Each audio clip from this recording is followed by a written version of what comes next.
breaks through our deepest fear. You make the broken heart rejoice. In you we find our voice. We lift you high above the skies. With every breath our praises rise. Your love, it never fades away. We worship you both night and day.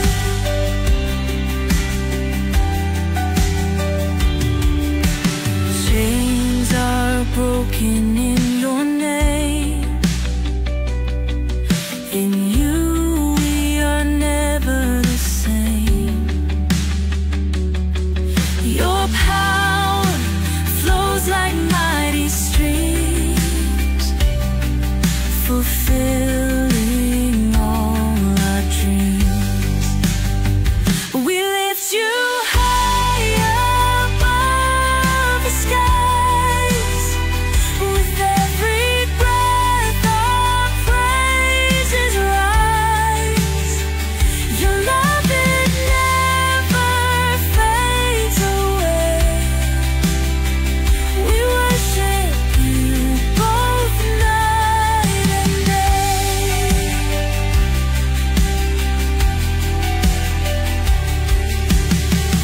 Your name is power, life, and peace. By your word our fears release. You are the hope that fills our soul. In you we find our goal. We lift you high above the skies. With every breath our praises rise. Your love, it never fades away. We worship you both night and day.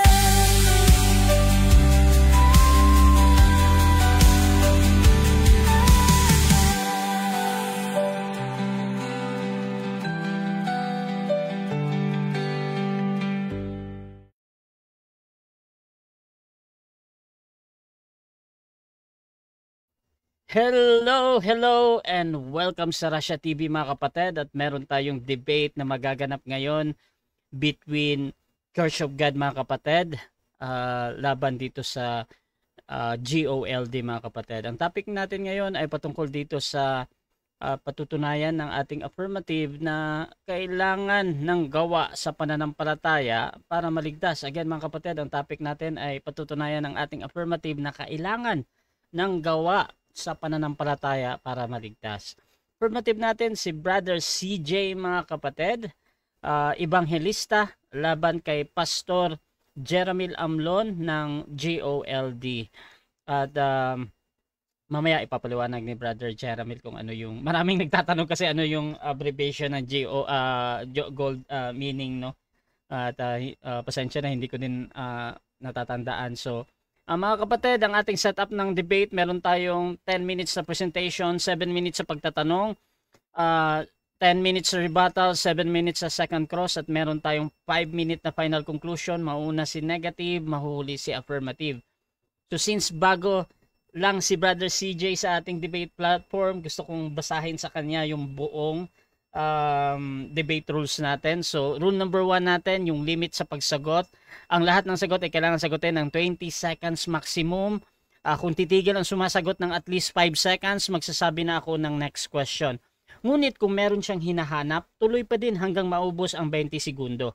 Rule number 2, kung close-ended ang question or categorical, kailangan sumagot sa pagpipilian muna bago magpaliwanag ng hindi lalampas ng 20 seconds. So ang unang lalabas sa inyong bibig ay yung categorical, at pwedeng sabihin ng moderator kung ano ang kanyang sagot to satisfy yung nagtatanong.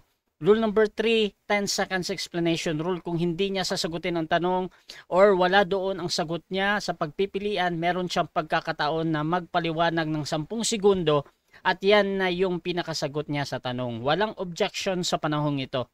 Rule number 4, sagutin ayon sa tanong. So, sasagutin ang tanong na naaayon sa tanong. So, kung ang tanong ay sino, naghahanap ito ng pangalan. At kung ang tanong naman ay saan mababasa, so we expect na magbibigay kayo ng talata. Ngunit ang sagot na wala ay tinatanggap pa din as a valid answer ng moderator. Rule number 5, limit sa first stand. Sa first stand, doon lang dapat magtanong sa inilatag ng katunggali. At during first cross-examination, pag sinabi o nabanggit na sumasagot na hindi ko pa nilatag yan o mga ganitong kahulugan, ay automatic next question yan sa moderator, at sa rebuttal doon na pwedeng itanong ang lahat. Either nilatag o hindi inilatag. Rule number 6, parusa sa 2 warning. Ang debater na makakatanggap ng 2 warning mula sa akin ay may disiplina yan. So, babawasan ko ng 1 minute ang time niya. Bihirang-bihira naman talaga akong magbigay ng warning, no? Rule number 7, objection at clarification limit. Bawat senaryo ng objection, isang beses lamang maaaring magpaliwanag. Isang objection lang at hindi susundan ng sunod-sunod na objection, at isang clarification lang din every question.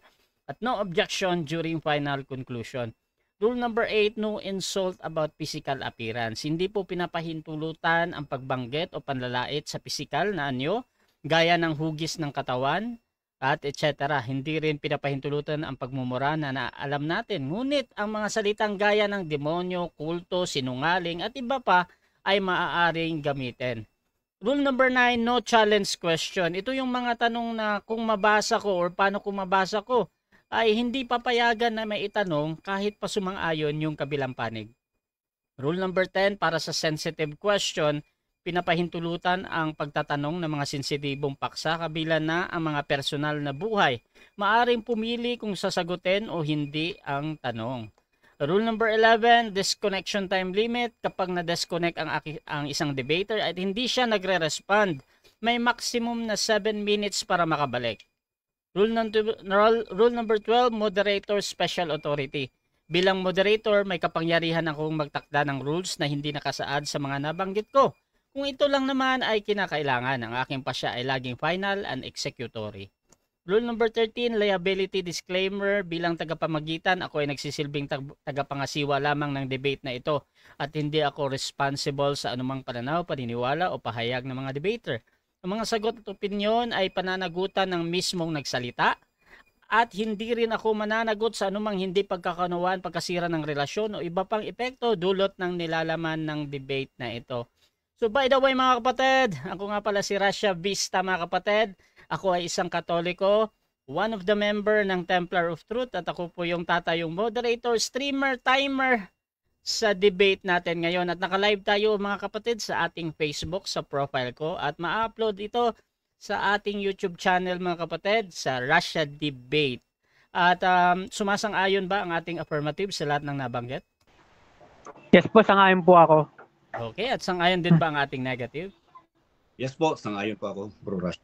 Okay, medyo mahina yung audio mo, Pastor Jeremy lang. Mas, hello, bro. Yan. Mas malapit, mas maganda, bro. Mas malapit. Ayan. Pero naiintindihan naman. So mga kapatid, before natin simulan ang ating debate, syempre gusto ko muna sila magpakilala. At baka pwede nyo ikwento paano nabuo ang topic na ito at paano ito, anong history ng topic na ito. So unahin natin ang ating affirmative. Pakilala ka kapatid. Ako nga pala si Brother CJ. Ang nais ko po kasing patunayan na ang pananampalataya ay kailangan po ng kasama pong gawa. Yun po yung aking patutunayan at nabuo po yung pagpapasya ko pong ito na makipagdebate po ako dahil gusto ko pong patunayan yung mga bagay na aking pong pinaninindigan po. Yan lang po. That is Brother CJ mga kapatid, ang ating affirmative sa debate natin as Church of God. Dako naman tayo sa tututol. Pastor, pakilala ka. Okay po, ako po si Jeramel Amlon from Grace Oriented Life Development. So, nakabase talaga doon sa doktrina ng grace ang aming paniniwala. At saka nangyari itong debate na ito kasi sila po ang naghamon. Tumugon lang tayo doon sa hamon nila. At sana nga mapatunayan nila sa pamamagitan ng ating cross-examination kung kaya ba nating tibagin yung paniniwala nila based sa katuruan na pinaniniwalaan ko based sa Biblia. So, sana ang mga nakikinig ngayon ay mapupulot sa pag-uusap na ito at sana walang trash talkan at maganda yung usapan. Kaya aral lang, walang personalan. Maraming salamat. Okay mga kapatid, so simulan na natin ang ating debate at please share yung ating live streaming ngayon kung gusto nyo yung mga ganitong content, ganitong pag-uusap. You can tag your friends din mga kapatid para mas madami pang makapakinig ng mga ganitong pag-uusap. So mga kapatid, ang topic ngayon again, patutunayan ng ating affirmative na kailangan ng gawa sa pananampalataya para maligtas. Brother CJ ng Church of God. 10 minuto para sa iyo bro. Your time start now. Okay na po, 10 minuto. Magandang umaga po, magandang hapon po sa inyo pong lahat mga kapatid. At nais ko pong patunayan, ang tema ko pong pinaninindigan ay kung paano ko po na mapapatunayan yung sa pananampalataya po ay kailangan po ng kasama pong gawa. Dahil kung ang Biblia po yung pagbabatayan po natin, no? Kasi hindi naman po pwedeng pananampalataya lang ligtas ka na kasi sa pananampalataya po, kung halimbawa ikaw ay sumasampalataya, kailangan mo ring gumawa sa pananampalataya. Dahil ang sabi po kasi sa Galatia 5:6, no, kung babasahin po natin mga kapatid, ang pananampalataya po ay gumagawa sa pamamagitan ng pag-ibig. Yun po yung nakasulat po sa Galatia 5:6.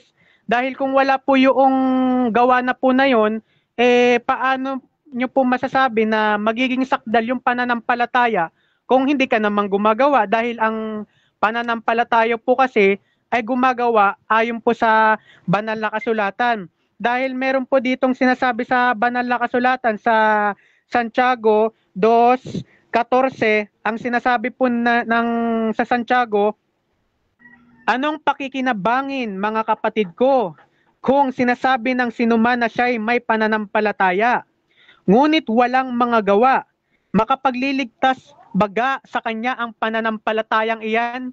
Dito po kasi sinasabi sa Biblia, makakapagligtas ba yung pananampalataya kung hindi ka namang gumagawa? Dahil po sa mga naniniwala po kasing ang pananampalataya na hindi mo na kailangang gumawa para ikaw ay maligtas, maling-mali po yun ayon po sa banal na kasulatan. Dahil paano ba magiging patunay o totoo yung pananampalataya mo kung hindi ka naman talaga gumagawa? Dahil yun po kasi yung sinasabi po ng ng Santiago 2:14, no? Ito pa sa 2:18, ganito yung ating mababasa. Oo, sasabihin ng isang tao, ikaw ay mayroong pananampalataya at ako'y mayroong mga gawa. Ipakita mo sa akin ang iyong pananampalatayang hiwalay sa mga gawa. At ako sa pamamagitan ng aking mga gawa ay ipakita ko sa iyo ang aking pananampalataya. Mga kapatid, magkaiba po yun mga kapatid, no? Dahil ang sinasabi po sa banal na kasulatan, ipapakita ko naman sa pamamagitan ng aking gawa yung pananampalataya, at ikaw naman po ipapakita mo yung sinasabi mong sumasampalataya ka na wala namang kasamang gawa. Dahil hindi naman po kasi pwedeng magkahiwalay yung pananampalataya at gawa, lagi pong magkasama yan Dahil mga kapatid, no, kaya ka nga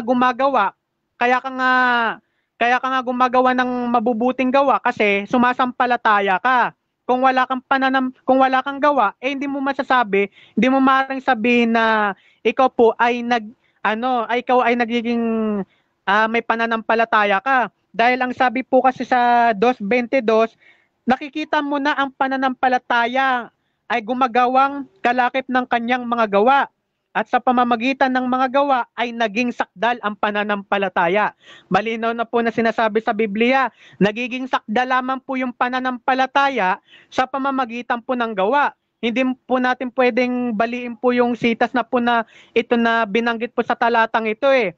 No? Nagiging sakdal pala yung pananampalataya sa pamamagitan ng gawa. Eh paano mo masasabi na yung pananampalataya mo kung hindi ka gagawa, eh magiging sakdal ka ba niyan, mga kapatid? Hindi ka magiging sakdal niyan kasi hindi ka namang gumagawa eh sa pananampalataya eh. Dahil ang sabi kasi sa 2:26, ganito yung ating mababasa, sapagkat ang paanong ang katawan na walang espiritu ay patay, ay gayon din ang pananampalataya na walang mga gawa ay patay. Yun po, mga kapatid, patay pala yung pananampalataya mo kung walang gawa. Dahil ang sinasabi po sa Biblia, no, na sapagkat kung paanong ang katawan ay walang espiritu ay patay, ay gayon din ang pananampalataya na walang gawa ay patay. Malinaw na po na sinasabi, kaya ang madalas ko pong pinangahawakan sa sarili ko po, no, sa sariling pananampalataya, na kailangan na yung pananampalataya ay gumagawa ng kalakip ng kanyang gawa ayon po sa Biblia. Ngayon, paano ko ba mapapatunayan, mga kapatid, sa mabubuting gawa ay magiging sakdal din ang pananampalataya? Batay rin po kasi sa binasa ko pong talata kanina. Ganito po yung mababasa natin sa Mateo 7:21, ganito yung ating mababasa. Hindi ang bawat nagsasabi sa akin, Panginoon, Panginoon, ay papasok sa kaharian ng langit, kundi ang gumaganap sa kalooban ng aking Ama na nasa langit. Yung pala yung sumusunod, yun yung gumaganap ng kalooban ng Diyos, yung makakapasok sa kaharian ng langit. Yung po yung sinasabi sa Biblia. Dahil kung hindi ka naman sumusunod, hindi naman natin pwedeng baliin yung talata na ito, mga kapatid, no? Yung sinasabi sa 7:21, ang sinumang gumaganap, mga kapatid, no? Ang sinumang gumaganap, hindi ang bawat nagsasabing sa akin, Panginoon, Panginoon, ay papasok sa kaharian ng langit, kundi ang gumaganap, no? Gumaganap po. Kailangan ganapin niyo po yung kalooban po ng Diyos na sinasabi po sa banal na kasulatan. Kaya nga katulad ng sinasabi ko, hindi po yung nagiging sakdal yung pananampalataya kung wala ka namang gawa. Yun po yung katulad ng sinasabi ko po kanina. Ngayon, yung mabubuting gawa, lahat ba ng mabubuting gawa hindi ba yun nakakapagligtas ayon po sa banal na kasulatan? Dahil meron po kasing gawa na sinasabi sa Biblia na hindi nakakapagligtas. May gawa pong hindi nakakapagligtas, yung gawa na ayon sa sarili. Yung po yung nasa Efeso 2, no? Sa 2:8, no? Kung ipagpatuloy niyo po yung pagbasa po sa Biblia, no? Yung sariling gawa, yung po din yung nakasulat sa Tito 3:5, mga kapatid. Ganito yung ating mababasa, na hindi dahil sa mga gawa sa katwiran na ginawa nating sarili. Meron pala tayong katwiran na gawa natin sa sarili. Hindi yung katwiran na galing sa Diyos. Dahil tayo po, meron po pala tayong mga katwiran na gawa natin sa ating sarili. No? Kung pagdudugtungin po ninyo, kundi ayon sa kanyang kaawan ay kanyang iligtas tayo sa pamamagitan ng paghuhugas ng muling kapanganakan at sa pagbabago ng Espiritu Santo. Yun po. Ngayon, babalikan ko po yung sinasabi po sa Biblia sa Efeso po, no? Kung alam niyo po yung talata sa Efeso 2:8-10, ganito yung ating mababasa. Kasi pinuputol po kasi ng ibang mananampalataya yung talata 8, sapagkat sa biyaya kayo'y nangaligtas sa pamamagitan ng pananampalataya, at ito'y hindi sa inyong sarili. Ito'y kaloob ng Diyos, hindi sa pamamagitan ng gawa, upang ang sinuman ay huwag magmapuri. Ano ba yung sa pamamagitan ng gawa na yon? Sapagkat tayo'y kanyang gawa na nilalang kay Kristo Jesus para sa mabubuting gawa. Abay, para sa mabubuting gawa pala tayo, kaya pala tayo ginawa po ng Diyos, no? Kaya pala tayo nilalang kay Kristo Jesus para pala sa mabubuting gawa na mga inihanda ng Diyos ng una upang siya nating lakaran. Yun po yung sinasabi sa Biblia ngayon. Patutunayan ko po sa inyo na yung mabubuting gawa ay nakakapagligtas batay po sa banal na kasulatan. 5:29 ng Juan. Ganito yung nakasulat sa Biblia. At magsisilabas ang mga nagsigawa ng mabuti ay sa pagkabuhay na mag-uli sa buhay. At ang mga nagsigawa ng masama ay sa pagkabuhay na mag-uli sa paghatol. Hindi na natin kailangan bigyan ng interpretasyon yan. Ang sabi sa Biblia, ang nagsigawa ng mabuti. Ano ba yung mabuti? Yung mabubuting gawa na inihanda ng Diyos nung una. No? Yun po yung sinasabi sa Biblia. At ang sinumang gumagawa niyaon, no? Ang sabi sa Biblia ay sa pagkabuhay na mag-uli sa buhay, at ang mga nagsagawa ng masama ay sa pagkabuhay na mag-uli sa paghatol. Yung mga tao pong hindi marunong sa pagsunod sa kalooban ng Diyos, alam niyo po yung pananampalataya po. Yung pananampalataya, utos po yan, batay po sa banal na kasulatan eh. Utos po yun eh, utos po ng pananampalataya. Meron po yung sinasabi sa Biblia patungkol po dyan. Kaya hindi niyo po masasabi na hindi niyo po kailangan gumawa sa pananampalataya upang ikaw ay magkaroon ng kaligtasan, dahil ang pananampalataya po ay gumagawa po sa pamamagitan po ng pag-ibig. Yun po yung sinasabi po sa banal na kasulatan. Kaya hindi niyo pong maaaring sabihin na hindi na po kailangan ng gawa, no? Yun po yung sinasabi sa sa Efeso 2:10, diyan nga po tayo ipinaghanda ng Diyos noong una. Ngayon, hindi ba may mga gawa na hindi tayo aariing ganap, no, sa pamamagitan po ng kautusan? Yung mababasa po sa Gawa 13:39. Sige. Okay, so dyan nagtatapos ang unang pahayag ng ating affirmative. Brother CJ, Evangelista ng Church of God, mga kapatid. Dako tayo sa unang pagtatanong ng ating negative. Pastor Jeramil Amlon ng JOLD. Your time start now, bro. Okay, unang tanong ko, bro. Ginamit mo kasi yung Ephesians chapter 2. Sa 10. Sabi doon, tayo nagaligtas sa pamamagitan ng pananampalataya. So ang karugtong doon ay hindi sa pamamagitan ng magagawa. Sang-ayon ka ba na ikaw ay naligtas sa pamamagitan ng pananampalataya? Ay, sang-ayon po ako. Sang-ayon po ako dyan. May karugtong po yan. Hindi dapat natin baliin yan. Dahil yung gawa na po na sinasabi sa Biblia, kasi ang pananampalataya, nakapaloob po dito yung gawa. May kasama po yung gawa. Yun po yung nakasulat sa Biblia sa Santiago 2:14 po. Yun yung sagot ko sa tanong nyo. Okay, dahil ayon ka na naligtas ka sa pamamagitan ng pananampalataya at hindi sa gawa. Paano ka ba nananampalataya na hindi sa gawa? Paano ba ako sumasampalataya na hindi sa gawa?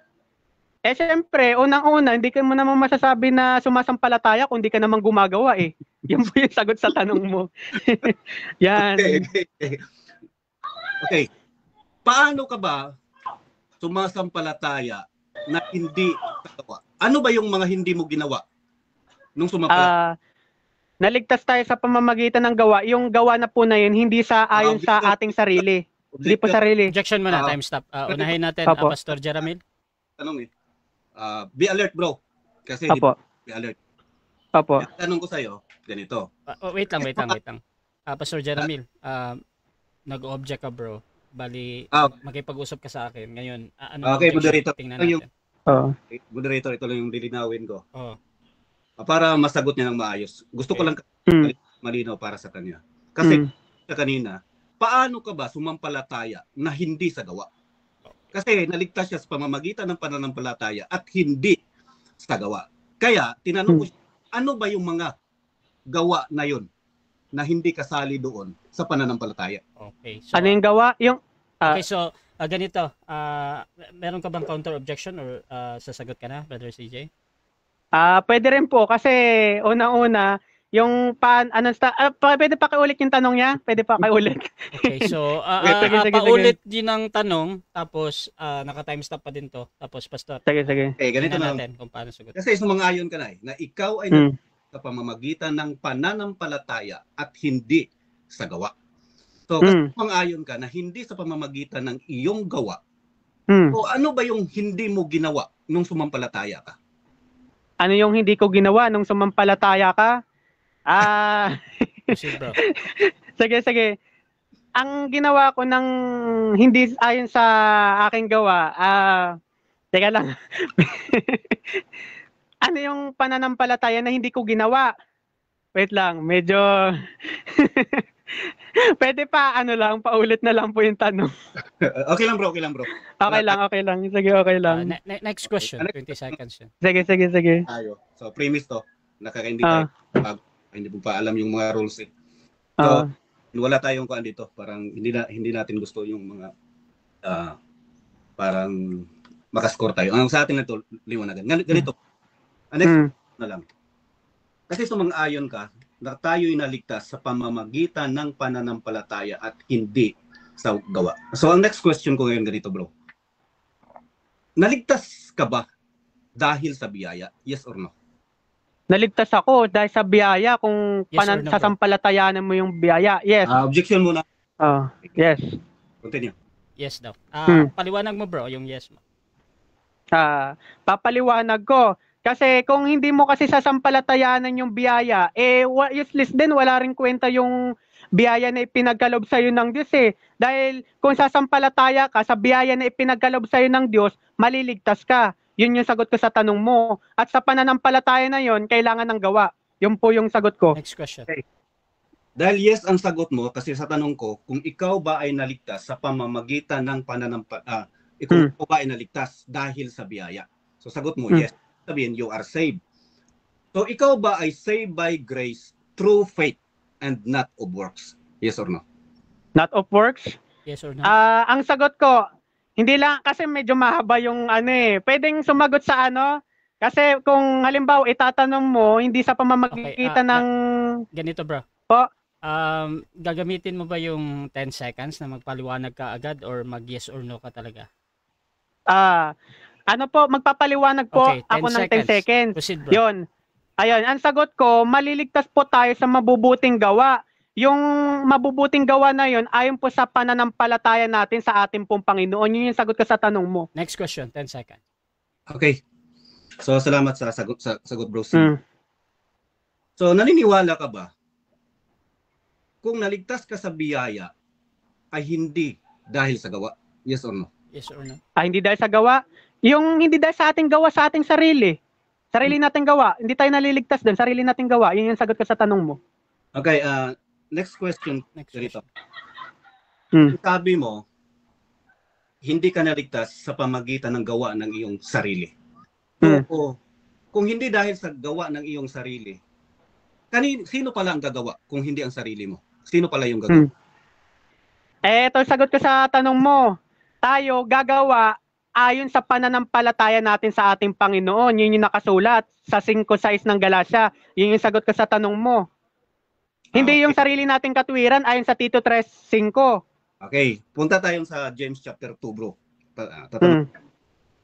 Yung James chapter 2, alam mo ba kung sino yung sinulatan? Alam mo? Ano po yan? Ano po yan?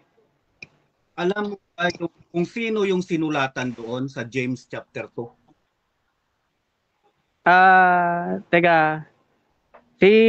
Kung daw nagkakamali, eto, siguro si Santiago. Di ko lang sure. Okay lang, bro, okay lang. Sige. Salamat. Next question. Next question. Kasi sabi sa James 1:1, bro, that is at least it is written to the 12 tribes of Israel. Basahin mo James 1:1. Okay. Sige. So, tanong ko ganito. Alam mo ba, bro, na yung 12 tribes of Israel ay mananampalataya na yun sila lahat?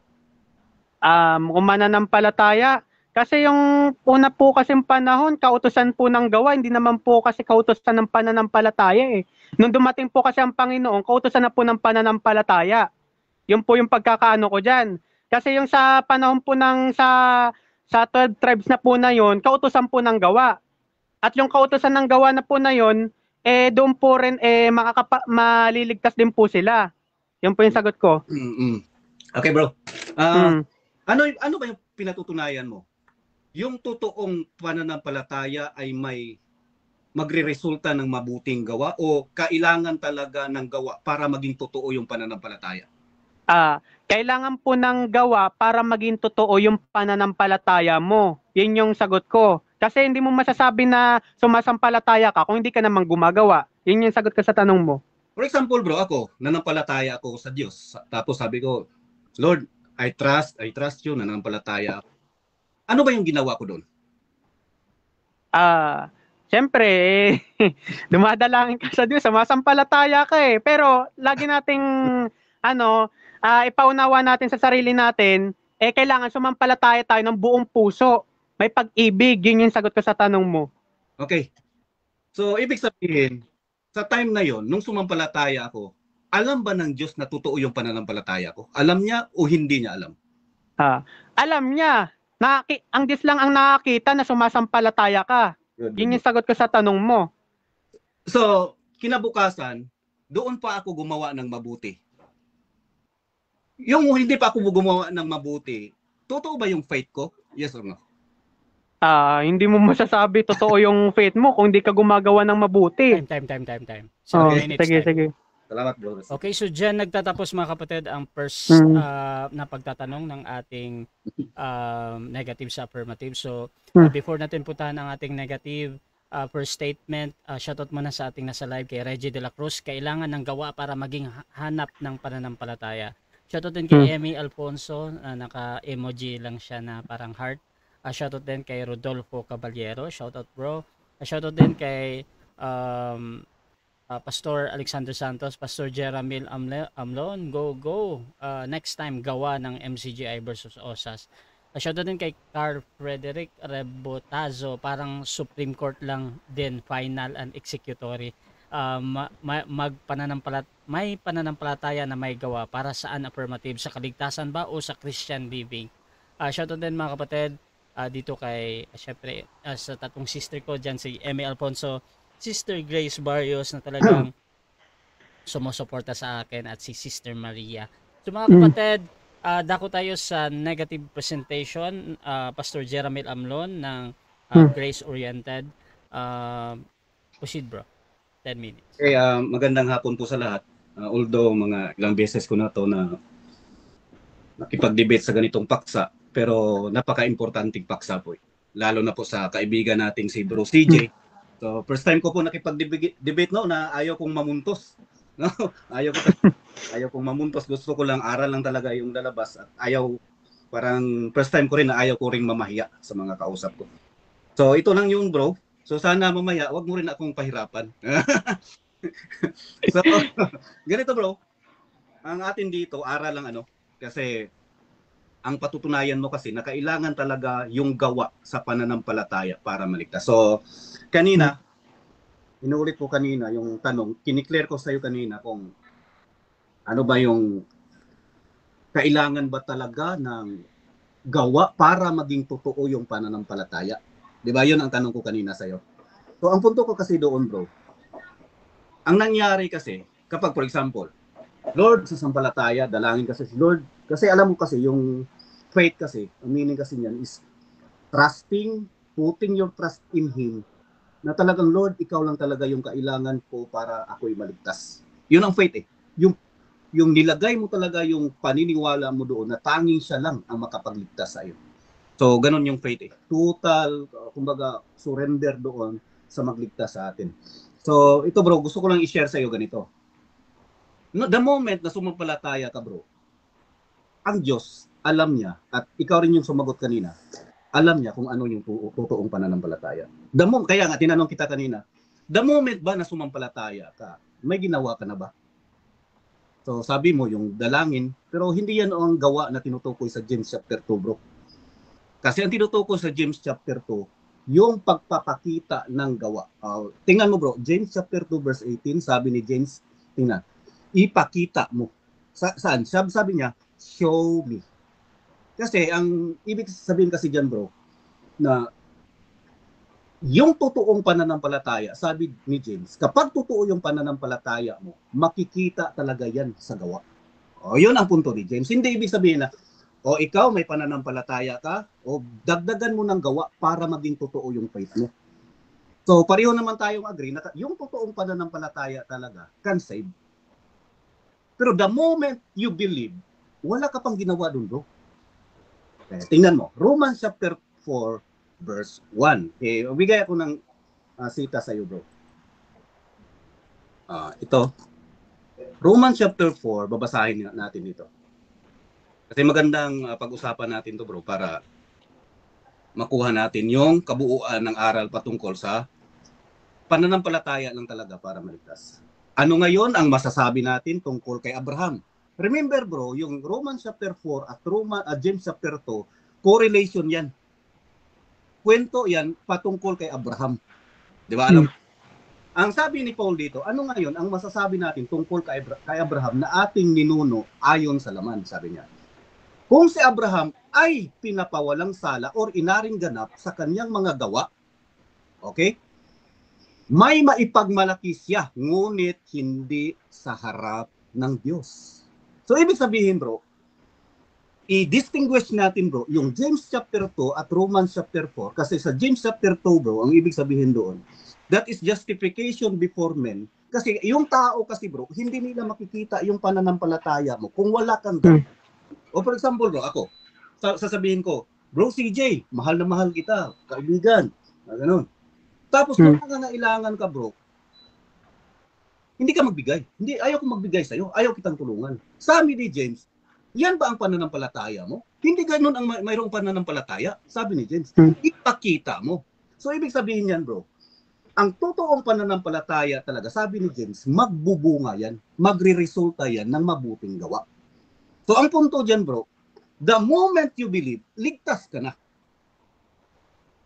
Yung gawa mo doon ay resulta yun dahil may pananampalataya ka na totoo. So ang James chapter 2 bro is the result of genuine faith. Okay, bibigyan kita ng example.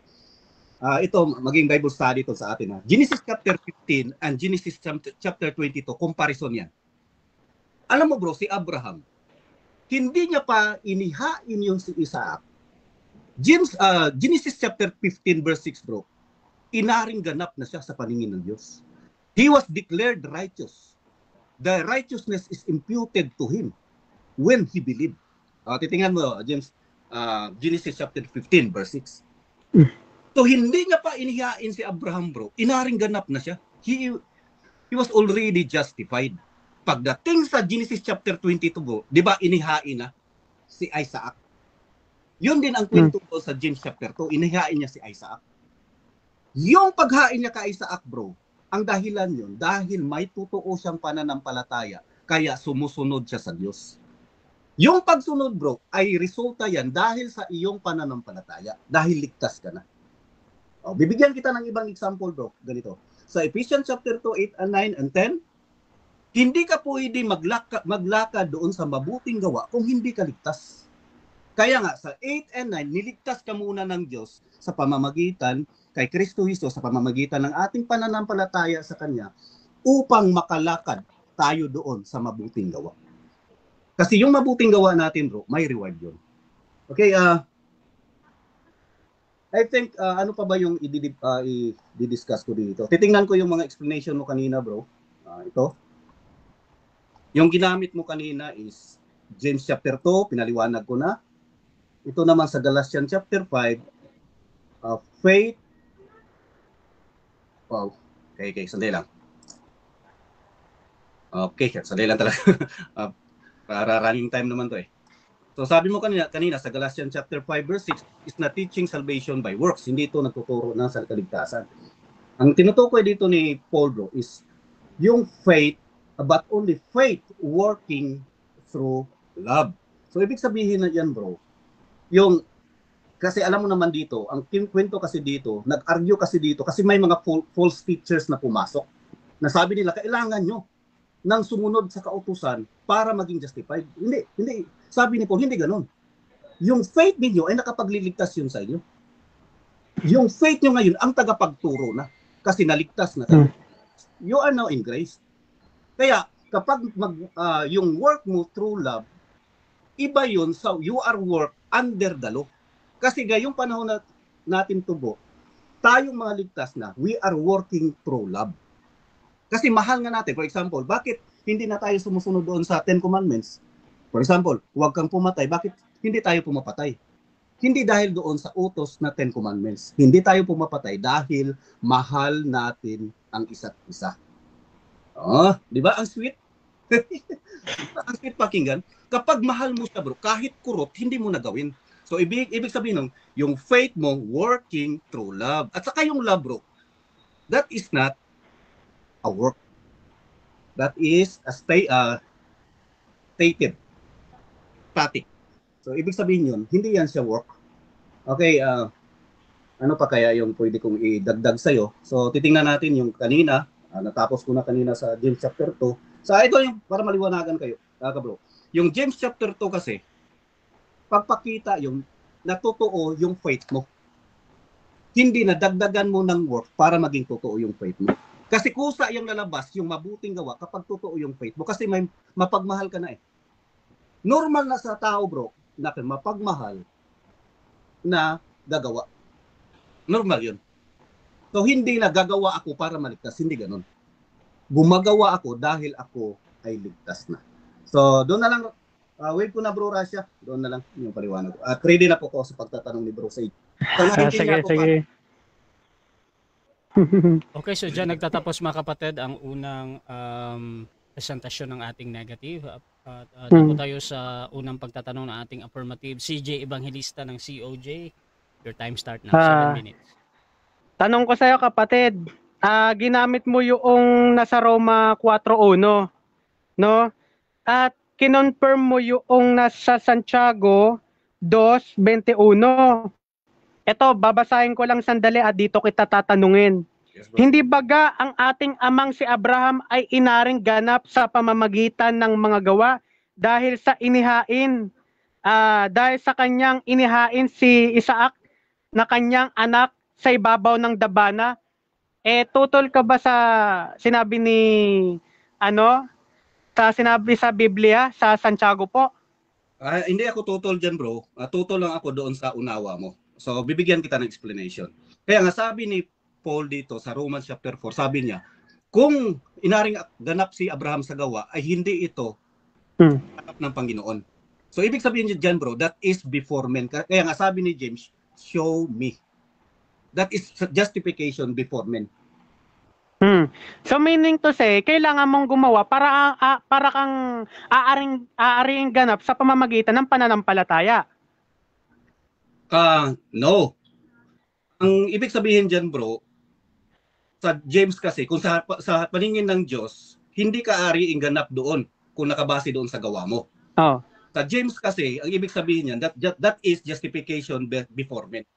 Yung justification before men. So sana ito yung susunod kong tanong sa'yo, brother. Saan mo makikita o mababasa sa Biblia na hindi mo na kailangang gumawa, hindi nakakapagligtas yung mabubuting gawa sa talata sa Biblia?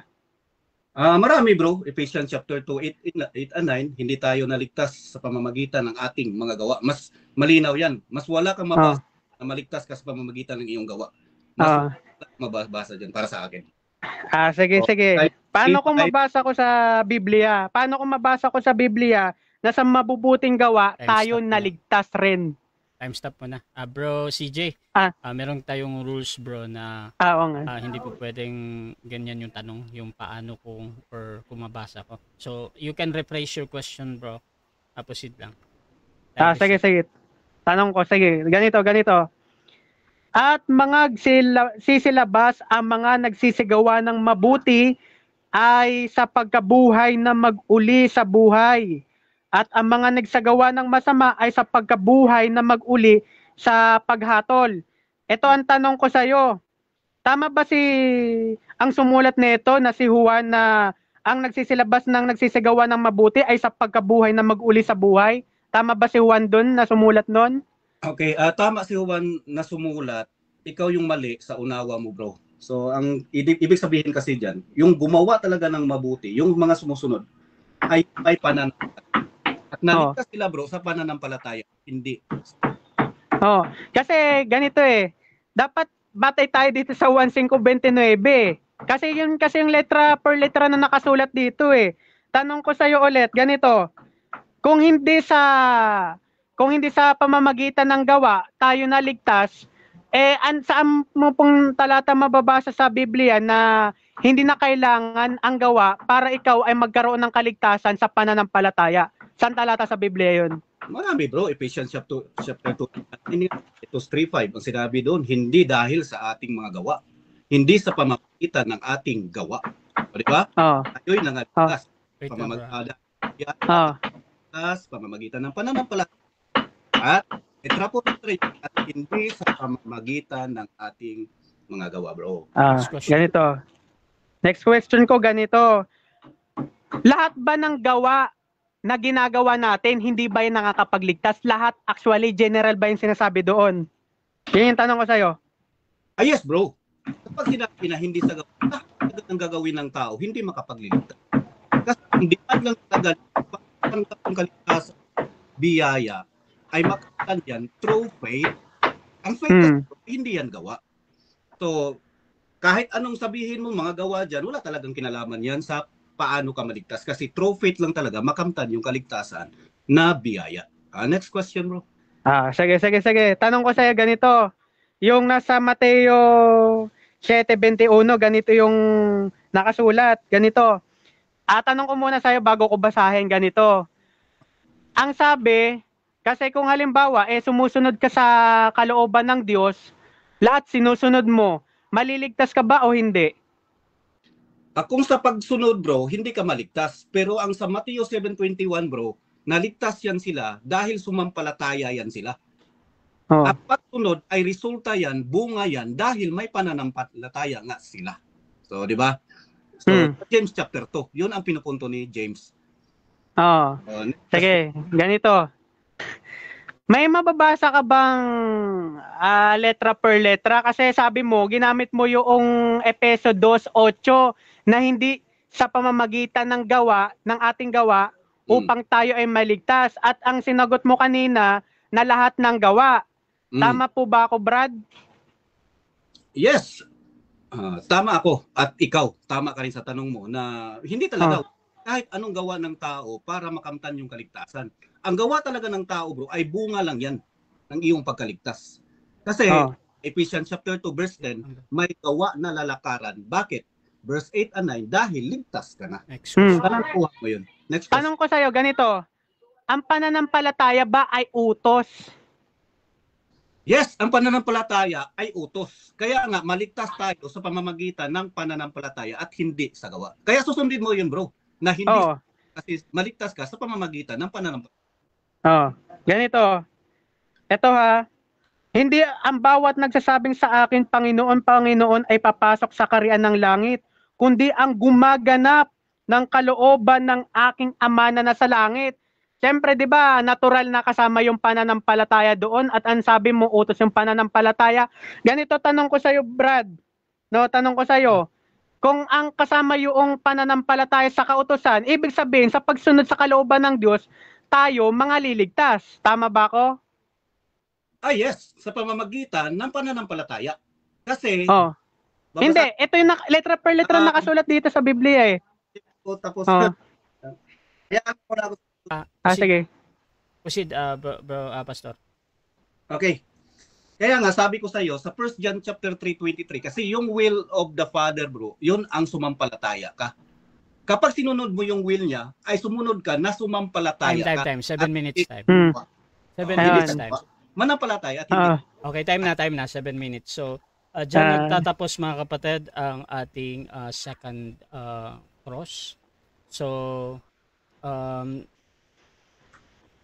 first cross pala. So, dako tayo mga kapatid sa ating rebuttal, no? So, Brother CJ,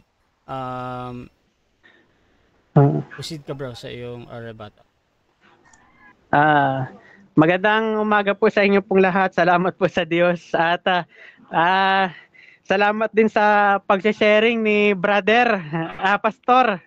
No? At salamat din sa Diyos dahil sa pagkakataong ito. Alam nyo, parang medyo no? Kasi sa akin, ang pinatutunayan ko kailangan ng gawa sa pananampalataya. No, yung sabi po kasi ni Pastor Joremel, no, na resulta yung mga gawa sa pananampalataya, like yung yung nababasa mo doon sa yung binanggit ni pastor na yung nasa Galatia 5:6, natural lang na gumagawa sa pananampalataya. So meaning to that ay kailangan ng gawa sa pananampalataya. Kasi ang gumagawa kasi, ganito kasi yung pinapaninindigan ko, ito kasi yung katayuan ko, na kung ang pananampalataya ay gumagawa ng kalakip ng kanyang gawa, so ibig sabihin din, kailangan din pala ng kailangan din pala ng gawa sa pananampalataya. At ang isa sa utos na po na ito, yung nasa 7:21, yung kautusan po na sinasabi sa Biblia, kautusan din pala yon sa mga tao, mga kapatid, no? Yung isa po doon, yung pananampalataya, utos po yun ng Diyos, no? Yung mababasa mo sa 7:21, hindi ang bawat nagsasabi sa akin, Panginoon, Panginoon, ay papasok sa kaharian ng langit, kundi ang gumaganap ng kalooban ng aking Ama na nasa langit. Yung gumaganap pala ng kalooban ng Ama ay makakapasok sa kaharian ng langit. Yun po yung sinasabi sa Biblia. Kaya ang sabi dito sa Juan 5:29, ganito yung ating mababasa, no? Sundan niyo lamang po ako. Ito yung ating mababasa sa Biblia, no? Dito, at magsisilabas ang mga nagsisigawa ng mabuti ay sa pagbubuhay na mag-uli sa buhay. At ang mga nagsisigawa ng masama ay sa pagkabuhay na mag-uli sa paghatol. Yung pala yung mga nagsisigawa ng mabuti ay sa pagkabuhay na mag-uli. No, yung po yung sinasabi sa Biblia, no? Ang tanong, 'di ba? Halimbawa, tinanong ko si pastor, ang utos pala sumampalataya ka. Kung halimbawa sumasampalataya ka, hindi ba utos din naman 'yon? Ang pananampalataya ano po yan pagsunod mo kasi sa utos ng Diyos yan yung utos po ng Diyos, ang kautusan po ng Diyos, ano po ba yung sinasabi sa Roma 7:12, ganito yung ating mababasa, no? Ang sabi dito, kaya nga ang kautusan ay banal at ang utos ay banal at matuwid at mabuti. Ang kautusan pala mabuti. Kung sa ibig sabihin, kung sumusunod ka pala sa kautusan, sumusunod ka rin pala sa mabuti. Gumagawa ka pa rin pala ng mabuti. Yun po yung nakasulat Ang kautusan ay mabuti. No? Yun po yung letra per letra na nakasulat Kaya kung ikaw, halimbawa, nabubuhay ka sa katwiran ng Diyos, kasi meron po kasing tinutukoy sa Biblia na dapat nating lakaran ayon po sa utos po ng Diyos no? Yung mababasa mo yung babalikan ko po yung nasa Roma 2:8. No, gusto ko lamang po itong linawin. No, nasa Roma pala ako. Sa Efeso pala, sorry. Sa Efeso 2:8, ganito yung nakasulat sa Biblia. No? Sa 9, hindi sa pamamagitan ng mga gawa. Meron po kasi sa Biblia, hindi sa pamamagitan ng mga gawa. Anong gawa ba yun na sinasabi sa Biblia? Yung mababasa mo sa Tito 3:5, no? Ito po yung nakasulat sa Biblia, no? Siguro ito po yung binanggit ko po kanina sa banal na kasulatan no? Sa 3:5, ganito, na hindi dahil sa mga gawa.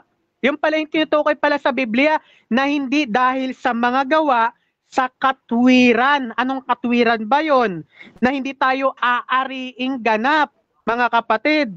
Hindi tayo aariing ganap sa pamamagitan ng ating gawa sa katwiran na ginawa natin sa ating sarili. Yung pala yung sinasabi sa Biblia na hindi pala tayo aariing ganap sa pamamagitan ng gawa. Anong gawa nga ulit yon? Yung gawa na katwiran na ginagawa nating sarili. Yung sarili nating katwiran, yung hindi makapagliligtas. Yun po yung letra per letra na nakasulat sa Biblia. Kaya nga, yung nasa Efeso 2:10, tayo po kasi ginawa ng Diyos, nilikha ng Diyos, nilalang tayo kay Kristo Jesus, no? Dahil sa mabubuting gawa. At dapat natin ding malaman yung nasa Roma, mga kapatid, no? Nasa Roma 2:7. Yan ito yung ating mababasa sa Biblia. 2:7 ba yun? Eto, sa mga nagsisipagtyaga sa mabubuting gawa, nagsisipagtyaga pala. Ano ba yung pinagtsatsagaan nila?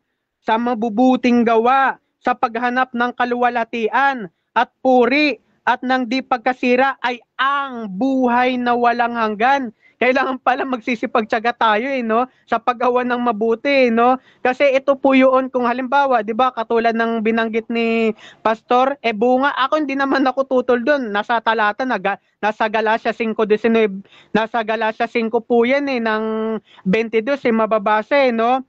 Pero ano ba yung gawa na yun? Mabubuting gawa. Yun po yung sinasabi sa Biblia. Kailangan natin magsipagtiyaga.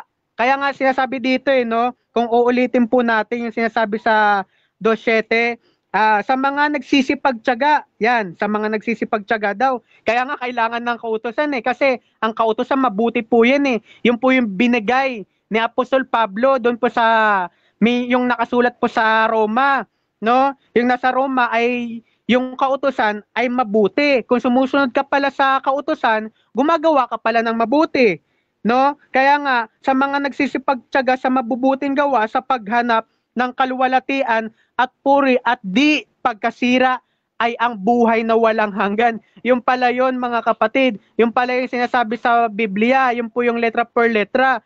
Yun po yung gawa na sinasabi po sa Biblia na hindi tayo aariing ganap, hindi tayo maliligtas. Ano pa yung gawa na sinasabi sa Biblia na hindi tayo aariing ganap? Ganito yung ating mababasa sa Gawa 13:39. Ganito yung ating mababasa. No? Kaya maging, wait lang at sa pamamagitan niya, ang bawat nananampalataya ay inaaring ganap sa lahat ng mga bagay. Nasa mga ito'y hindi kayo aaring ganap sa pamamagitan ng kautusan ng pananampalataya. Aaring ganap pala tayo, mga kapatid, no? Sa lahat ng bagay sa pamamagitan ng pananampalataya. Ano ba yung gawa na hindi tayo maliligtas o aaring ganap? Ang sabi dito sa karugtong, nasa mga ito'y hindi kayo aariing ganap sa pamamagitan ng kautusan ni Moises. Ano ba yung una kong binanggit? Sarili nating katwiran, sarili nating gawa na katwiran na ayon sa ating sarili ang di nakakapagligtas. Bukod po dito, yung kay Moises, yung kautusan po ni Moises, na ayon po sa Malakias 4:4, kautusan po ni Moises. Kaya nga sabi sa Biblia, no, sa Galacia 6:2, ganito yung ating mababasa. Mangagdalahan kayo ng mga pasanin ng isa't isa at tuparin ninyong gayon ang kautusan ni Kristo. Kautusan na pala ni Kristo at hindi na pala kautusan ni Moises. Ang kautusan po kasi ni Kristo at bukod po dito mga kapatid, no, kasama na rin po yung pananampalataya, utos po yung pananampalataya at pagsunod din sa Diyos ang pananampalataya at aariin tayong ganap sa pamamagitan ng pananampalataya, hindi pananampalataya lang. Kaya nga dito mababasa sa Santiago, no, sa Santiago 2:21, no, kung atin pong babasahin ulit, no, dito sa 21, hindi bagang ating ama si Abraham ay inaring ganap sa pamamagitan ng mga gawa dahil sa kanyang inihain si Isaac na kanyang anak sa ibabaw ng dambana? Ito, nakikita mo na ba ang pananampalataya ay gumagawang kalakip ng kanyang mga gawa at sa pamamagitan ng gawa ay naging sakdal ang pananampalataya? Meron po kasing sinasabi dito sa Biblia, hindi po sa pananampalataya lamang mga kapatid upang tayo ay aariing ganap. Dahil ang sabi dito sa 24, nakikita ninyo na sa pamamagitan ng mga gaway, inaaring ganap ang tao at hindi sa pamamagitan ng pananampalataya lamang. Hindi pala sapat yung sinasabi pala sa Biblia na pananampalataya lamang kasi tanungin mo lahat ng tao Tanungin mo lahat ng tao, sumasampalataya ka ba? Sumasampalataya ka ba sa Diyos? Hindi mo naman nakikita sa pamamagitan ng gawa no? Kaya ang sabi dito, hindi sa pamamagitan ng pananampalataya lamang. Kasi ako kasi pastor, hindi po kasi ako naniniwala, pananampalataya lang ligtas ka na. Kaya yun po yung nakasulat na letra per letra dito na nakasulat no? Hindi sa pamamagitan ng pananampalataya lamang. Yun po yung sinasabi ng kasulatan, kaya hindi natin pwedeng ipawalang kabuluhan. Sige. Okay, dako tayo sa pagtatanong. Second cross ito. Pastor Jeramil, your time start.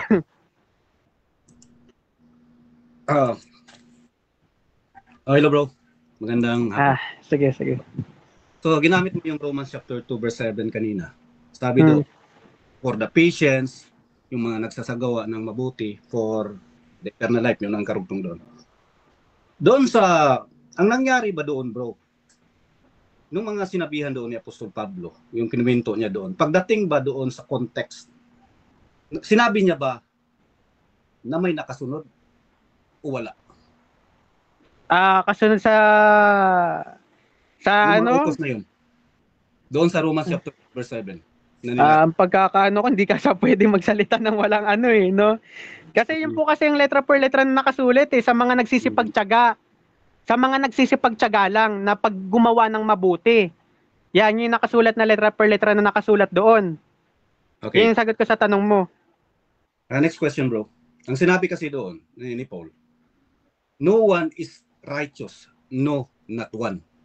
Kahit ni isa, walang naging mabuti at walang nakasunod. So, ang tanong ko sa iyo dito, pag sinabi bang lahat nagkasala at walang naging mabuti, kasali ka ba doon? Yes or no? Kasama po ako doon. Yun yung nakasulat sa Ecclesiastes 7:20 na walang matuwid sa na gumagawa ng mabuti at hindi nagkakasala no? Yun yung nakasulat sa 7:20 Ecclesiastes no? Yun yung sagot ko sa tanong mo. Okay.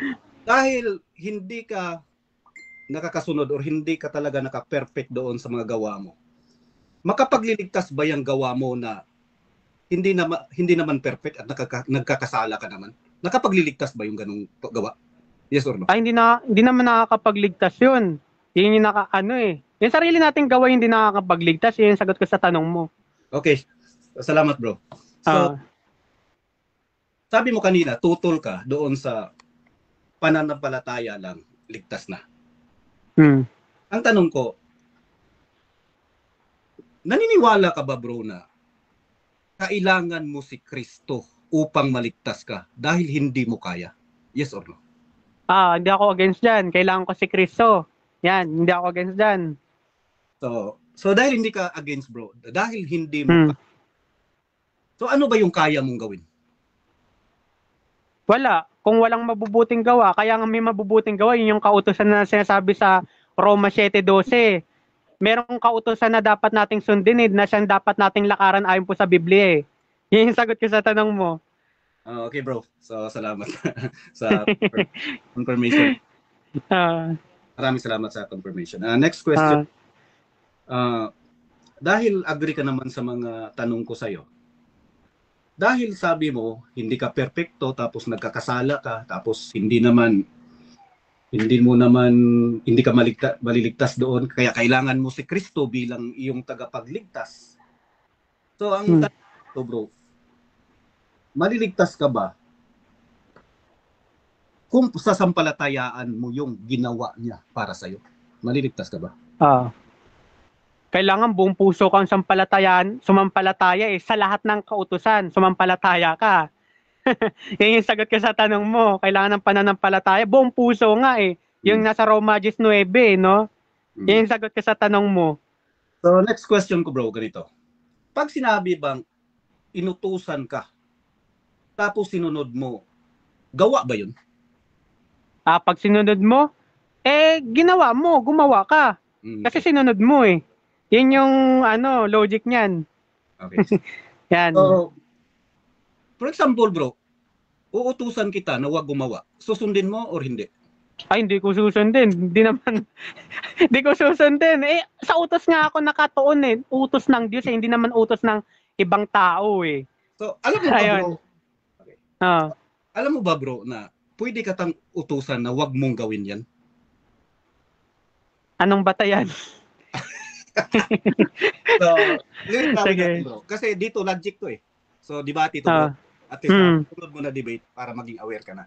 So, ganito na. Kasi sabi mo kasi kanina, kapag sinabing utos, tapos susundin mo, sabi mo kasi, gawa na yon. Okay, what if, bro, sinabi ng Diyos, huwag kang gumawa ng inanyuang mga larawan. Huwag kang gumawa. Susundin mo ba o hindi? Susundin ko, syempre. So, sige. Okay na po yan, bro. Okay na po. Okay. So, sinunod mo na wag mong gawin. Tama. Ayun. So, ayun.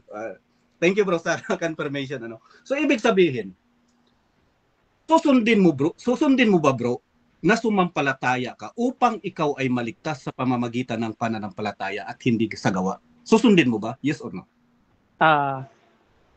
Kaya ito yung sagot ko kasi masyado sinagot ko na yan kanina. Hindi kasi ang sagot ko kanina, hindi sa pamamagitan ng ating gawa. Objection bro. Objection, Yes or no? objection. Okay? Bro, mauna talaga dito bro CJ yung yes or no ba? Susundin mo ba daw? Yes or no? Kasi hindi ko masusunod diyan kasi medyo mahaba yung sagot ko diyan eh. Okay, so ganito bro. Oh. Gusto lang i-clarify ng moderator ha na hindi ka makapili sa yes or no, tama? Hindi po ako makapili okay, so po diyan. Sa 10 seconds ka bro ha. Akong gagamitin mo? 10 seconds mo? 10 seconds po. Proceed. Oh. Kasi yung sagot ko, ito yung sagot ko. Ang kautusan, 'di ba, pananampalataya. Yung pananampalataya, kasi hindi tayo aaaring ganap sa ating gawa na ating sarili. Yun po yung nakasulat sa 3.5 eh. Yung mabubuting gawa, hindi naman po kasama doon sa 3.5 na sinasabi sa Efeso 2.8. Yun yung sagot ko sa tanong mo. Next question. Okay, gusto ko ng confirmation mo. Was 1 minute. Ito. Sinunod mo ba na ikaw ay maligtas sa pamamagitan ng pananampalataya at hindi sa gawa? Sinunod mo? Yes or no? Sinagot ko na yan, Brad eh. Ayos? Sinagot ko yun. Yan na nga yung sinagot ko kanina. Yes or no? May marami kasing gawa na sinasabi sa Biblia eh. Again, ang ano dito ni Pastor Jeramil, yung yes or no bro ba? Yun talaga yung unang lalabas sa bibig mo. Pero kung hindi ka makapili, may 10 seconds tayo. Gagamitin mo, bro CJ? Or yes or no? Sasagot. Ito, sa mabubuting gawa, yes. Sa no, yung sarili nating gawa. Yun yung sagot ko. Yes at no. Proceed, bro. Yes, sa mabubuting gawa, no naman sa sarili nating gawa. Okay, yun bro. sagot ko. 20 seconds. Sige, proceed. Okay, next question. Ganito, bro. Alam mo ba na si Abraham ay inaring ganap bago niya pa inihain si Isaac? Alam mo ba yon o hindi mo alam? Yan yung binanggit mo kanina sa 4:1 ng Rome. Sumampalataya at iyon ang ibinilang na katuwiran sa kanya, di ba? Objection, proceed. Yun lang. Categorical. Categorical ulit, anong categorical pastor? Alam mo ba o hindi? Na si Abraham ay inaring ganap bago pa niya inihain. Okay. Inalay si. Okay. So again dito ang tanong, alam mo ba o hindi? Pwede kang gumamit ng 10 seconds kung hindi ka makapili. Brother CJ, pipili ka ba or mag 10 seconds ka? Ang sagot ko, oo eh. Siyempre sumampalataya eh. Sumampalataya eh. So tanggap mo. Time. 7 minutes time. Okay, segundo na lang yon. So, dyan nagtatapos mga kapatid ang second cross. At shoutout muna mga kapatid bago natin puntahan ang ating rebuttal ni Pastor RSG de la Cruz. Ano ba ang katuruan ni Jesus? Iyan ang sabihin mo. Walang masilip sa iyo sa mga sinasabi mo. Ginagamit niya ang taktika ng mga Judaismo na sukulin ka sa tanong. Shoutout din kay MG Apologia. Ginawang kengkoy lang ni Jeramil. Shoutout din kay Rodolfo Caballero. Half is the A pala ang MCGI, bro Jeramil. Shoutout din kay Mike Santos. Pag may kautusan, may gawaing sundin ang kautusan. Shoutout din dito mga kapatid kay Salazar Daki. Gumaganap ng kalooban ng Ama. Ito ang kalooban ng Ama. 1 size 40. At shoutout din kay Rodolfo Caballero. Kaya ka gumagawa ng mabuti dahil ligtas ka na. At yun. Dako tayo sa rebuttal. Pastor Jeramil, your time start now. Okay, bro CJ. Thank you. Ngayon, napaka-relax ng ating. Sige. Gusto ko yun. So, wala naman tayo. So, sa akin, wala naman sangayon naman siya. So, hindi ko naman sinabi na may natalo. Excuse me po. Hindi ko naman sinabi na kung ako yung nanalo o sino yung talo. Ang sa akin lang dito ay may pahayag natin yung tama. So, tama si Bro CJ sa ano ba to? Atching ako Tama si Bro CJ na si Abraham ay inaring ganap bago pa man inalay si Isaac. So, so ibig sabihin, si Abraham ay ligtas na bago pa man may ginawa siya. So wala na tayong problema doon, Bro CJ. So kanina tinanong ko siya doon sa logic niya, nakapag-utos ba tapos susundin ko? Gawa ba yun? Sabi niya, yes. So what if uutosan ka na huwag kang gumawa? Susundin mo?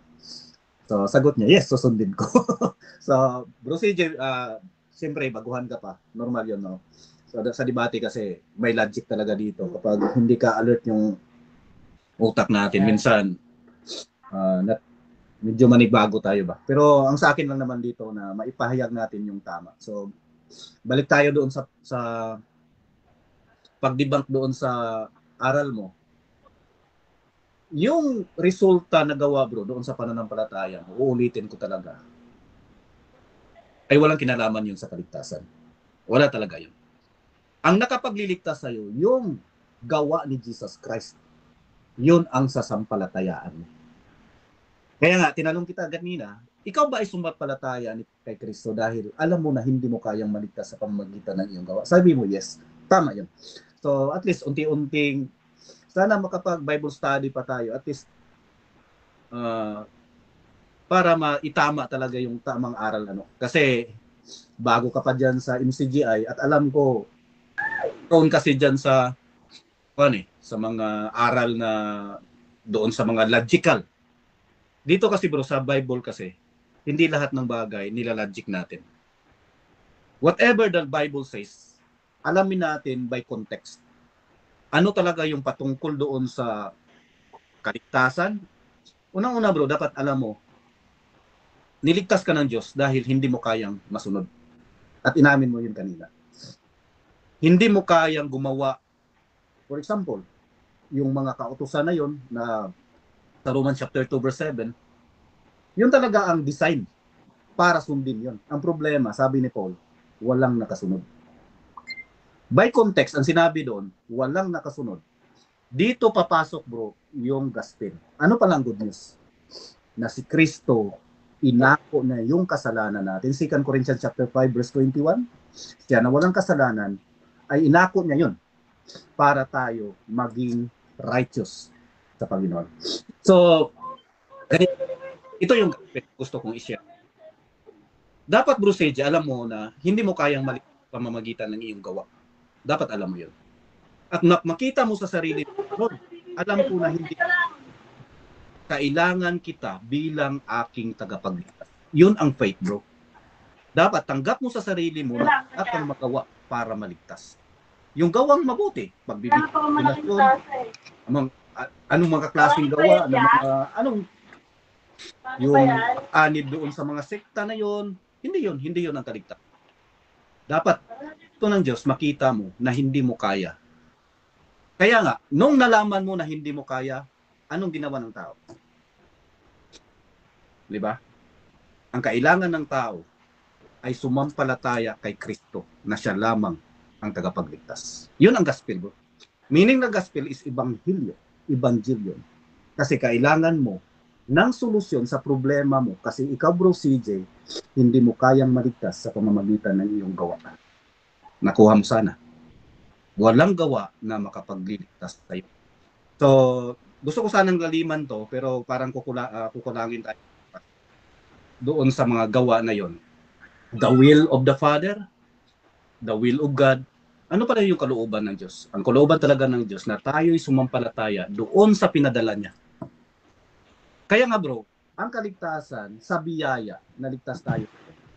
Kasi nga, si Jesus Christ yung offer as a gift for our salvation. Ang tawag doon bro, biyaya. Kaya kung titingnan mo sa pagdating ng rapture sa 1 Thessalonians chapter 4 verse 14, lahat ng sumampalataya na si Kristo ay namatay doon sa cross, muling nabuhay, ay dadalhin ng Diyos kasama niya.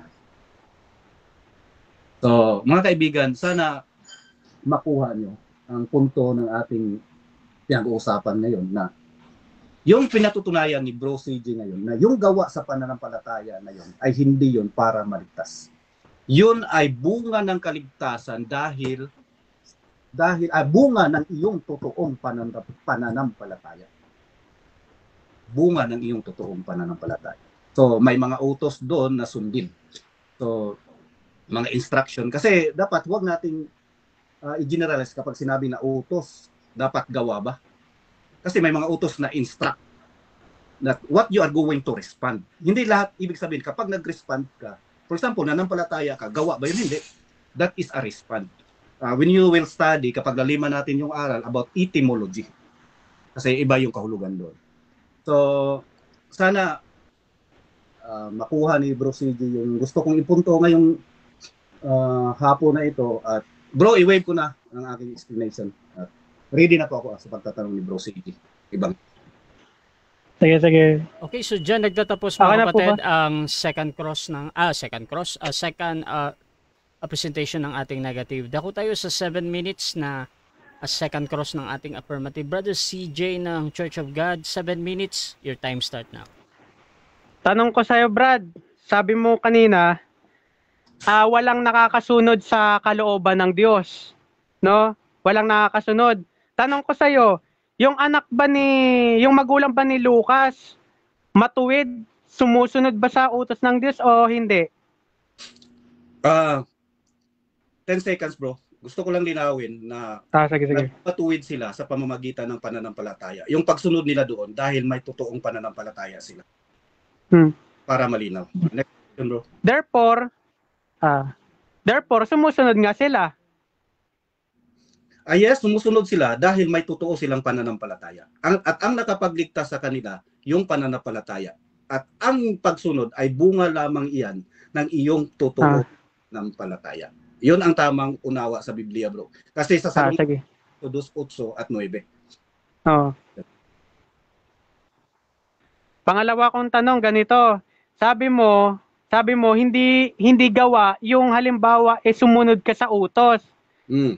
Saan mo mababasa sa Biblia na hindi gawa yung pagsunod sa utos? Yan yung tanong ko. Hindi siya mabasa litra por litra pero mauunawaan natin. For example, may utos na tayo ay sasampalataya. So ang respond ay sasampalataya, pananampalataya. Ang pananampalataya, hindi gawa yun. So kung doon sa Ephesians chapter 2:8 and 9, na ibig sabihin tayo ay nangaligtas sa pamamagitan ng pananampalataya at hindi sa gawa. Kasi ang pananampalataya ay hindi gawa. So pwede kang sumunod na hindi gawa. Respond yun. Next question. Respond. Sige. So ibig sabihin, wala kang mababasa letra per letra na hindi gawa yung pagsunod sa kautusan ng Diyos. Nasagot ko na kanina.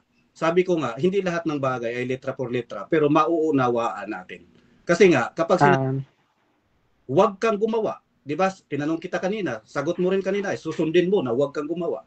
So, sumunod ka na hindi ka gumawa. So, hindi lahat ng pagsunod ay gawa. Kasi sumunod ka na hindi gumawa. So, nakuha adject. Sige, ganito. Pag halimbawa, inutusan kita, halimbawa ako ang Diyos, hindi ka na ba gagawa? Yan ang tanong ko. Depende sa utos mo. Hindi, halimbawa ako ang Diyos. Bro, ano na siya? Objection. Sumasagot pa ako. Okay, 20 seconds yan, bro. So, ganito. Depende sa utos mo. Pero pag ang utos mo, wag gumawa, hindi ako. Di ba? So, ang utos ng Diyos, palataya ka. At huwag gumawa. At hindi sa gawa. Yun ang utos niya. Nasumampalataya ka. At ang pananampalataya ay hindi gawa. Next question. Hindi pananampalataya. So kanina, 'di ba sabi mo kanina, hindi gawa at wala kang mababasa letra per letra. So, tanong ko sa iyo, kinikilala mo ba yung yung isinulat ni Apostol Pablo ayon po sa 14:37 na huwag magsigit sa unang Korinto 4:6 na hindi dapat tayo magsigit sa mga bagay na nangasusulat. Tama ba si Apostol Pablo doon? Of course, bro. Tama talaga si Apostol Pablo. Kaya matatamaan ka dyan eh.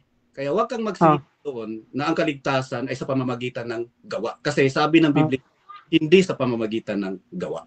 So, huwag mong higitan yung nakasulat. So, tama ko, unawa ko. At tama pa rin ni Apostol Pablo. Next question. So, therefore, kung wala sa Biblia yung sinasabi mo, letra per letra, na hindi mo na kailangan ng gawa sa pagsunod sa kautusan ng Diyos, therefore, na nagsisigit ka nga sa nakasulat sa Biblia. Ah, hindi. Mali ka sa gawa mo. Ang pinapaliwanag ko nga sa iyo na hindi lahat ng sinasabi ng Biblia ay letra por letra ay ganun talaga yung interpretation natin. May interpretation na based on context. Hmm. For example, na naligtas tayo sa pamamagitan ng biyaya sa pananampalataya at hindi sa gawa. So maintindihan talaga natin na sa pananampalataya na tayo naligtas at hindi sa gawa. Hmm. Nagyo. Kasi inaamin ko, ngayon ko lang narinig sa iyan sa lahat ng mga mananampalataya at dati din ako naging born again Sige, tanong ko sa'yo ganito. Kung hindi sa pamamagitan ng gawa, tayo ay maligtas, kundi sa pananampalataya, hindi ba dapat saludo ka sa sinasabi ni Santiago na ang pananampalataya ay gumagawa ng kalakip ng kanyang gawa? So kung gumagawa, kailangan ng gawa. Tama ba siya doon, Santiago doon? Tama siya. Ang unawa mo lang ang mali. Kaya kasi ang pinupunto talaga ni Santiago, yung totoong pananampalataya mo ay magbubunga talaga yan ng mabuting gawa. So pero sa kaligtasan, tayo ay naligtas sa pamamagitan ng pananampalataya. Kaya pagdating sa verse 10, tayo ay lalakad doon sa mabuting gawa dahil tayo ay ligtas. Ganoon na rin kay Santiago, yung totoong pananampalataya, ligtas na sila. Sige, yan yung sabi mo. So, ibig sabihin, kung yun ay nabubunga ng mabubuting gawa, yung pananampalataya, ako di naman ako against din kaya nga ako gumagawa kasi sumasampalataya ako. Tanong ko sa iyo, yung paggawa mo ba ng kalooban ng Diyos, hindi ba gawa 'yon? Hindi lahat ng gawa ang kalooban. For example, hindi lahat gawa. Kasi may utos siya na huwag gumawa. For example, pananampalataya, hindi 'yun gawa. Inutos sumampalataya, hindi 'yun gawa. Kaya nga tayo naligtas sa pamamagitan ng pananampalataya at hindi sa gawa. Sumang-ayon ka nga kanina Ganito. Saan mong talata mababasa sa Biblia yung pananampalataya ay hindi gawa? Romans chapter 4. Basahin mo chapter 3:2. Basahin mo. Sige. Kung ikaw ay sumampalataya. Okay. Nag-distract siya. Right. Tuloy lang. Titingnan natin. Okay, dito sa Romans chapter 4, anong sinabi ito? Sa taong gumagawa ang kanya, ngunit sa taong hindi gumagawa, Next question. kundi nanampalataya sa Diyos. Next question, 20 seconds. So, nakita mo, hindi gumagawa. Ngunit sumampalataya. Next question natin, 20 seconds. Hindi ko masyadong naintindi. Di kasi napaliwanag na maayos Binasa mo yung sa Roma 4:1. 5. 4:1 tama ba? 5 po. Po? Roma 4:5. Kaya pala di ko nakikita. Time na. 7 minutes time. Sige. Okay, so dyan nagtatapos mga kapatid ang ating second stage ng ating debate at dako tayo sa final conclusion. Dako tayo, mauna dito si Pastor Jeramil Amlon sa kanyang pagtutol na kailangan ng gawa sa pananampalataya para maligtas. Your time start na, Pastor. Okay, Bro CJ. So, sayang hindi mo naintindihan kanina Romans chapter 4 verse 5. Ngunit sa taong hindi gumagawa, kundi nananampalataya sa Diyos. So nanampalataya siya, tapos hindi siya gumawa. Okay, litra por litra yan, Bro CJ ha. Ang gagawin mo mamaya, babasahin mo. Sana, maging assignment ko to sa'yo. So, i-assignment ko to sa'yo, pag-aralan mo ito. Bakit may nananampalataya, tapos hindi gumawa? Di ba? So, napakaganda po ng usapan natin ngayon at saka sana ang mga nakikinig na mulat ngayon. So, ito lang naman yung punto ko talaga sa James chapter 2 that is talking about genuine faith. Na ibig sabihin doon, kapag may genuine faith ka, ay magre-resulta talaga yan ng mabuting gawa. Yun ang gusto ni James. Di ba? Yun, sabi nga ni James sa 2:18, sabi niya, show me. Ipakita mo sa akin. Pero sabi ni Paul, ito ang sabi ni Paul, Romans chapter 4 verse 2, kung si Abraham ay pinapawalang sala dahil sa kanyang gawa, may maipagmalaki siya. Di ba? Kasi for example, mabait ako sa'yo. Sabi ko, magbigay ako sa kay CJ. Tapos, sasabihin ko sa ibang tao, tingnan mo bro, mabait ako kasi binigyan ko siya May maipagmalaki ako sa'yo, sa ibang tao. Dito bro, kung pinawalang sala tayo dahil sa ating gawa, dahil sa ating magagawa, may ipagmalaki ako. pero hindi sa harap ng Diyos. Nakuha mo? Kapag sa gawa kasi, ang pwede mo yan ipagmalaki sa tao, pero hindi sa Diyos. Assignment mo yan, bro. Basahin mo. Kung si Abraham ay pinapawalang sala dahil sa kanyang mga gawa, may maipagmalaki siya. Ngunit hindi sa harap ng Diyos. Sana, di ba? Nakuha mo? So, next nating pag-usapan natin ngayon. So, parang review na lang to, bro. No? Parang furnace na lang. Sa review.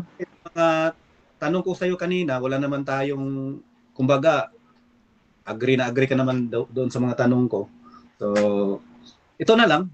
Gusto ko lang sabihin sa'yo na mag-aral ka, tapos talagang alamin mo sa sarili mo, bro, na ano ba talaga yung tamang aral sa kaligtasan. Kasi ang tamang aral talaga sa kaligtasan, bro, may nagbayad na sa ating kasalanan for our justification, may nagbayad na for our redemption, may gumawa na for our propitiation, may gumawa na para for reconciliation. Yan talaga yung soteriology, bro. Yung kapag sinabi kasi nating soteriology, soteria, that is doctrine about salvation. So, bro, pag-aralan mo yan. Kapag hindi mo yan masagot ang apat na yan, bro, malilito ka talaga sa kaligtasan. At yan ang hindi alam ng MCGI. Kaya tinuturing ko talaga ang MCI, bro, para sa akin, sana may magaling na naman sa'yo. Bigyan mo ako ng medyo eksperyensyado na debater sa MCGI. Kasi ang style kasi ng MCGI, bro, ganito. Kuha ng sitas without knowing the context. The principle kasi of studying the Bible, bro, is you have to know the cardinal rules of interpretation. Ang tawag doon kasi, you have to know to whom sinulat, kailan isinulat, para kanino sinulat, para saan. Dapat mabombard mo yan ng mga tanong. Kasi failure to do that, hindi mo talaga malaman ang tamang pagkahulugan doon sa binabasa mo. For example, dito sa Romans chapter 4 at James chapter 2, hindi mo pwedeng pagbanggain yan. Ang Romans chapter 4, bro, at James chapter 2. Ngayon, kung ikaw yung mag-explain nito, ewan ko lang kung paano mo ito i-explain. Pero sa amin, napaka-basic lang. Kasi si James kasi, ang gusto niya lang malaman, kung totoo yung pananampalataya mo, ipakita sa gawa mo. Kay Apostol Paul naman, ikaw na tao, ikaw ay inaring ganap, hindi dahil sa gawa mo. Inaring ganap ka sa pamamagitan ng pananampalataya doon kay Kristo. Kaya ang tawag dyan, bro, we are justified by faith. The moment we believe in Christ, we are justified. Ibig sabihin lang justified, bro, malinis tayo sa harapan ng Diyos. At congratulations, bro CJ. Sana sumampalataya ka na si Kristo tayo doon sa cross para sa ating kasalanan. At inamin mo naman kanina na hindi ka maligtas doon sa pamamagitan ng iyong gawa. At sabi mo rin kanina sa akin na hindi mo kaya. So, good thing. At first time ko nakipag-debate na umamin sa ganitong mga bagay. At sana ganun din yung mga kasama mo para makapag-move on na rin doon sa next stage ng pag-aaral tungkol dito. At maraming salamat, bro CJ. Okay, so dako tayo mga kapatid sa final conclusion din ng ating affirmative sa kanyang pinatutunayan na kailangan ng gawa sa pananampalataya para maligtas. Brother CJ ng Church of God, your time start na. Maraming salamat sa iyo, Pastor Jeramel. Salamat sa Diyos at di naman po tayo magkaaway no pagdating sa Pero pagdating sa pananampalataya, medyo may pagkakaiba po tayo Pero tayo magkakaibigan lang. Magkakaibigan po tayo. Pero nagkakaaway lang pagdating din po sa debate. Alam nyo, first time ko lang kaya medyo hindi lang din ako first time ko lang makipagdebate na kung saan meron tayong moderator kasi nung panahon na nagdebate ako, wala namang moderator nangaral kasi ako may mga lumalapit lang po sa akin. Yun po yung base sa karanasan ko. Yung sa about naman po yung patutunayan ko po na yung kailangan nyo po ng gawa sa pananampalataya, ang ko lang din po dito, yung puso ko po dito, gusto ko lang po akayin yung mga tao na yung ibang tao na ligaw po sa pagdating po sa pananampalataya. Kaya yun po yung ano ko yun yung gusto kong maging ay improve sa mga tao na kailangan na gumawa sila gumawa ng gumawa pagdating po sa pananampalataya. Kaya maraming salamat sa iyo Pastor Jeramel, at sa bagay po ninyo sa bagay na sinasabi po ninyo yung patungkol po sa hindi ko po masyadong nakuha kasi yung binanggit nyo po kasi sa 4:5 siguro iba po kasi yung salin po na nakasulat po dito, hindi ko masyadong naintindihan na hindi mo na kailangang hindi ka gumagawa sumasampalataya ka lang no, gusto ko isinyo po sa akin yung yung sinasabi po ninyo siguro kahit sa GC po isinyo po sa akin mas maganda maging magkasundo po tayo pagdating po sa pananampalataya dahil napakahalaga po yung pananampalataya pagdating po sa kaligtasan no, kaya sa pagtuturo napakahalaga pong na maituro sa bawat isa sa mga tao na yung mga turo mo ipahayag mo sa mga tao kasi delikado kasi pastor kung halimbawa nangangaral kasi ikaliligtas mo yun ng iyong kaluluwa maliligtas ka sa pamamagitan ng iyong turo. Kasi kung halimbawa, mali naman yung tinuturo sa mga tao, pinapayag, hindi lamang kasi yung salita po kasi ng Diyos na pinapangaral sa mga tao, hindi lang naman yun yung sa ikaliligtas mo, kundi sa ikaliligtas po ng bawat taong sinasampalatayanan, yung mga bagay na sinasabi mo na nakasulat sa Biblia. Kaya dapat natin ding pag-aralan yung no, halimbawa, inutusan kita, hindi mo na kailangan na gumawa kasi sabi mo resulta yun ng pananampalataya yung wala no need ng gawa diyan po kasi matagal na po kasi akong against diyan since kasi ako nung born again pa ako tutol na po ako diyan hanggang sa magbago na po yung paniniwala ko na kasi ako dati nakikinig po ako sa nangangaral yung pinapanigan ko, yung wala kasing nakatalo sa head namin kahit sinong mangangaral.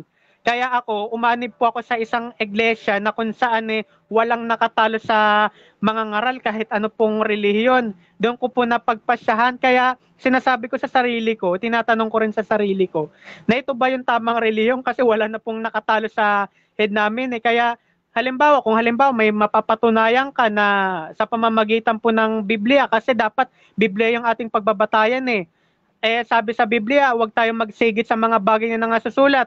Wala naman tayong mababasa sa Biblia na walang gawa.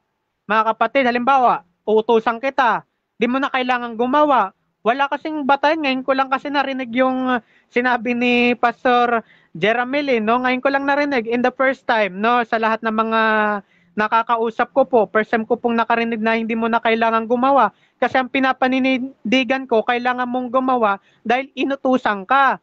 Kasi kung hindi ka gagawa nangangahulugan hindi ka marunong sumunod. Yun po kasi yung logic nun kahit ilagay niyo po sa literal na bagay literally yun po yung pagkakaunawa ko po pagdating po sa mga bagay na yun kasi 'di ba inamin niyo po kanina na wala ka naman mababasa letra per letra na hindi naman nakasulat yun. Bago po ako maniniwala. Sige. Okay, so dyan nagtatapos ang debate natin between Church of God versus dito sa JOLD mga kapatid. So before natin i-end yung ating live, syempre gusto ko muna kayong magpasalamat sa lahat ng 18 na nag-comment ngayon. Unahin natin si Brother CJ. Bro, pasalamat muna bro.